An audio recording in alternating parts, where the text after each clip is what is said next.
Right బులెటిన్లో మరో breaking news చూస్తున్నాం. ఛత్తీస్గఢ్లో చనిపోయిన మావోయిస్టుల మృతదేహాలకు అంత్యక్రియలు పూర్తయ్యాయి. మావోయిస్టు పార్టీ సుప్రీం నంబాల కేశవరావుతో పాటుగా 28 మందికి సామూహిక అంత్యక్రియలు పూర్తి చేశారు పోలీసులు. ఇటీవల జరిగిన నారాయణపూర్ ఎన్కౌంటర్లో 28 నక్సలైట్లు చనిపోయారు. వారి మృతదేహాలను అప్పగించాలని బంధువులు, ప్రజా సంఘాలు ఆందోళన చేపట్టాయి.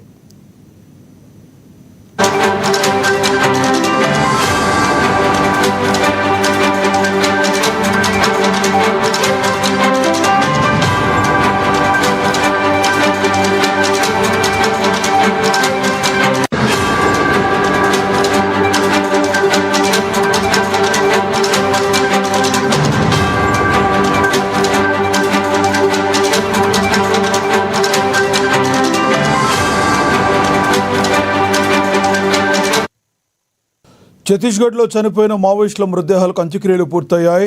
మావోయిస్టు పార్టీ సుప్రీం నంబాల కేశవరావుతో పాటుగా 28 మందికి సామూహిక అంత్యక్రియలు పూర్తి చేశారు పోలీసులు. ఇటీవల జరిగిన నారాయణపూర్ ఎన్కౌంటర్లో 28 మంది నక్సలైట్లు చనిపోయారు. వారి మృతదేహాలను అప్పగించాలని బంధువులు, ప్రజా సంఘాలు ఆందోళన చేపట్టాయి.